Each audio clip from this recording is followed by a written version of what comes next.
सर्दी का सीजन है और साथ में मकर संक्रांति भी आने वाली है, तो ऐसे में आप क्यों ना तिल की एक बढ़िया सी गजक बना के तैयार कीजिए। तो चलिए आज हम उसी की रेसिपी लेकर के आए हैं। पसंद आए तो लाइक कीजिएगा।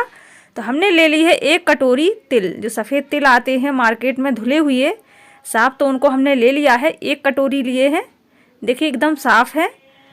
तो अब लेंगे हम लगभग आधी कटोरी मूंगफली, यानी कि उससे आधा, यानी कि तिल से आधा कटोरी हमने मूंगफली ली है। तो जिस छिलके वाली मूंगफली है, और आधा कटोरी लगभग मूंगफली जिससे ली है उससे आधा कटोरी लिया है नारियल, यानी कि जो घिसा हुआ नारियल आता है उसको लिया है।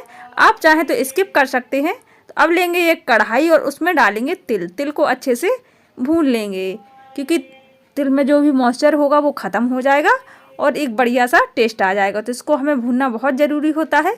आप तिल का कुछ भी बनाएं तो भून कर ही बनाते हैं। तो हम इसको हल्की आंच में भून लेंगे। बहुत ही जल्दी भून जाता है, क्योंकि इसका कलर एकदम चेंज हो जाएगा। तो समझ लीजिए अच्छे से भून चुके हैं। और इसको मध्यम आंच पर ही भूनना है, हाई फ्लेम पर नहीं भूने, नहीं तो ये जल जाएंगे। तो बिल्कुल हल्की आंच पर हम इसको भून लेंगे। और देखिए बढ़िया से इनका कलर बिल्कुल चेंज होने लगा है। तो बस इसी तरीके से हमें भून लेना है। इससे क्या होगा कि हमारी जो गजक हम बनाने वाले हैं तिल की, वो ख़राब नहीं होगी।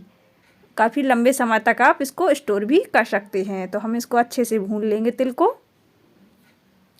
और मकर संक्रांति भी आने वाली है, तो ख़ास तौर से तिल के विशेष चीज़ें बनती हैं। तिल की गजक भी बनती, लड्डू, बहुत सारी चीज़ें बनती हैं। इन्हीं में से एक गजक भी है। तो अब हमने लिया है 1 कटोरी मूंगफली, जो लगभग उससे तिल से आधा लिया था, उसको भी अच्छे से हम भून लेंगे। बिल्कुल धीमी आंच पर ही इनको भी भून लेना है।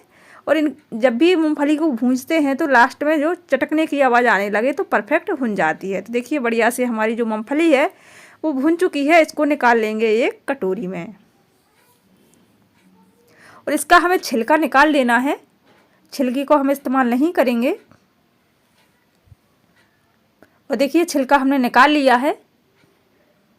और एक आध रह गया है तो कोई नहीं, उसमें कोई दिक्कत नहीं है। और तिल भी देखिए बढ़िया से अब हमारे दिख रहे हैं भुने हुए, क्योंकि लाइट की वजह से साफ़ नहीं दिखते। हमने एक मिक्सी जार लिया है और उसमें डालेंगे तिल को और बारीक पीस लेंगे। देखिए बढ़िया से पिस चुके हैं हमारे। तो तिल को हमें ज़्यादा बारीक एकदम नहीं पीसना, बिल्कुल 1 से 2 राउंड में ही हमें इनको निकाल लेना है। ज़्यादा नहीं घिसना है, पीसना है। और अब लिया है मूँगफली, तो मूँगफली को भी हम इसी तरीके से पीस लेंगे। ज़्यादा बारीक नहीं करना है, हल्का सा दरदरा पीसना है।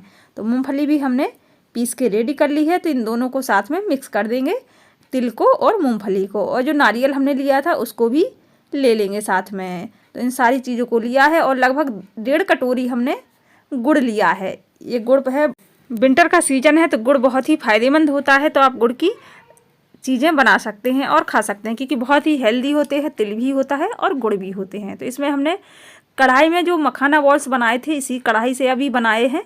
तो हमें ये दूसरी रेसिपी बना रहे हैं, क्योंकि 2 से 3 दिन पहले हमने उसको अपलोड कर दिया है और एक साथ ही बना के तैयार किए थे, क्योंकि अलग अलग हमने अपलोड किए हैं। तो हमने कहा सेम ही कढ़ाई है, उसी में हम इसको भी बना के तैयार कर लेंगे। तो हमने जो मखाना बॉल्स की रेसिपी बनाई थी वो हमारी चैनल पर है, आप लोग देख सकते हैं। तो हमने गुड़ में थोड़ा सा पानी ऐड कर दिया है और बढ़िया से घोल बना लेंगे। बिल्कुल लो फ्लेम पर नहीं करना है, मीडियम फ्लेम पर करना है, जिससे गुड़ जल्दी से अच्छे से पक जाए, क्योंकि हाई फ्लेम पर भी ये जलने लगेगा। तो बढ़िया से हम पका लेंगे और इसको टेस्ट भी करते जाएंगे, क्योंकि हम कुछ ड्रॉप्स पानी में डालेंगे इस तरीके से। ठंडा होने पर अगर ये खिंचता है तो समझ लीजिए परफेक्ट नहीं है, और तुरंत एकदम टूट जाए तो अच्छे से पक गया है। तो बस इसी तरीके से हमने टेस्ट कर लेना है, जिससे हमारा गुड़ जो है एकदम परफेक्ट बन के चाशनी तैयार होगी। तो देखिए हमने उसमें पानी में डाल दिया था, थोड़ा सा ठंडा हो चुका है और तोड़ने से तुरंत टूट गया है। तो एकदम परफेक्ट हमारा जो गुड़ है वो बन के रेडी हो चुका है। तो अब इसमें हम डाल देंगे तिल, मूंगफली और नारियल। जो हमने घिसा हुआ नारियल लिया था उसको, इन यानी कि तीनों चीज़ों को एक साथ इसमें ऐड कर देंगे और अच्छे से तीनों चीज़ों को मिक्स करते जाएंगे, क्योंकि बहुत ही फास्ट करना होता है, बहुत जल्दी ये ठंडा होने लगता है। तो इसको जैसे ही ये सारा गुड़ बिल्कुल लिपटने लगे, ये सारी चीज़ें एकदम कढ़ाई छोड़ने लगें, तो बस तुरंत इसको निकाल लीजिए। देखिए बिल्कुल परफेक्ट बन चुका है। तो इसको हम निकाल लेंगे और गैस का फ्लेम ऑफ करेंगे। इसको तुरंत ही एक किसी बर्तन में आप इस तरीके से फैला लीजिए। और देखिए एकदम तुरंत ही, क्योंकि हम फैलाना आपको नहीं दिखा पाए, बहुत ही जल्दी होता है, उस समय शायद आप शूट भी ना कर पाएँ। तो इस तरीके से हमने फटाफट से, देखिए बढ़िया सी हमारी गजक बनके तैयार हो चुकी है, एकदम परफेक्ट बन के तैयार हुई है। इस तरीके से आप फटाफट से जो है तिल की और मूंगफली की गजक बना सकते हैं। बहुत ही हेल्दी और टेस्टी भी बन के तैयार होगी। क्योंकि आपको बहुत ही जल्दी करना होता है, इसलिए हम कुछ वीडियो आपको नहीं दिखा पाए हैं जो लास्ट का था। तो देखिए एकदम परफेक्ट हमारी जो है गजक बन के तैयार हो चुकी है। पसंद आए तो लाइक कीजिए, कमेंट कीजिए और शेयर कीजिए। मिलते हैं अगली रेसिपी में।